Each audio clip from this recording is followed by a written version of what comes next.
ജ്വാലാ നരസിംഹം എന്ന് ഒരു അപൂർവ നരസിംഹഭാവത്തിനെ കുറിച്ചാണ് ഇന്ന് പറയുന്നത്.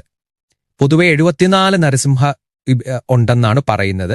അതിൽ 9 നരസിംഹ, അതായത് നവനരസിംഹങ്ങൾക്ക് പ്രത്യേകതയുണ്ടെന്നാണ് പറയുന്നത്. അവർ വിശിഷ്ടമാണെന്നാണ് പറയുന്നത്. ഇന്ന് പറയാൻ പോകുന്നത് ഈ നരസിംഹമൂർത്തിയുടെ തന്നെ ഒരു ശക്തിപീഠം പോലെ തന്നെ കരുതാവുന്ന ഒരു സ്ഥലമാണ് ആന്ധ്രാപ്രദേശിലെ അഹോബില. അത് അഹോബിലത്തിൽ സ്ഥിതി ചെയ്യുന്ന നരസിംഹത്തിന്റെ 9 ക്ഷേത്രങ്ങൾ, അതായത് ഒരു ശക്തിപീഠ, ഏറ്റവും കൂടുതൽ നരസിംഹത്തിനെ ഉപാസിക്കുന്നവർ പോകുന്നതും ഏതൊരു ഹിരണ്യകശുവിന്റെ കൊട്ടാരമായിരുന്നെന്നും ഇന്ന് ക്ഷേത്രം ഇരിക്കുന്ന സ്ഥലം നരസിംഹ ഭഗവാൻ അസുരനെ അവിടെ വെച്ച് വധിച്ച സ്ഥലവുമാണെന്നും പറയുന്നു. ഹിരണ്യേശ്വരനെ കീറിമുറിച്ചപ്പം ഈ ഭഗവാന്റെ ഉഗ്രകോപ അതിന്റെ പാരമ്യത്തിലെത്തിയ സ്ഥലമാണെന്നും പറയുന്നുണ്ട്.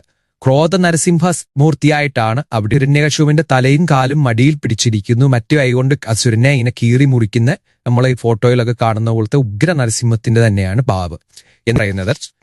ജ്വാലാ നരസിംഹത്തിന്റെ മൂലമന്ത്രവും ധ്യാനവും ഋഷീൻ ഛന്ദസും ദേവതയും.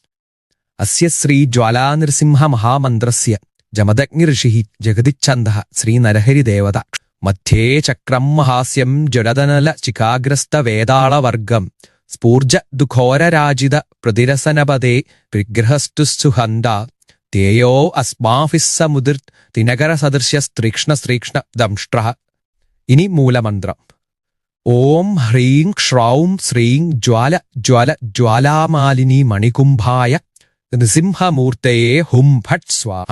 ഇനി പറയുന്നത് ഒരു ശത്രു ഉച്ചാരണ കർമ്മം, അതായത് കർണനേത്ര ശിരകണ്ഠ രോഗാൻ മന്ത്രോ വിനാശയേത് ആകുശാരചുതാം പീഡമനു മന്ത്രദഭസ്മച ആത്മാനം നൃഹരിം ദ്യാപ്ത വൈരിണീം മൃഗബാലലും ആദായ പ്രക്ഷിപ്പതേ.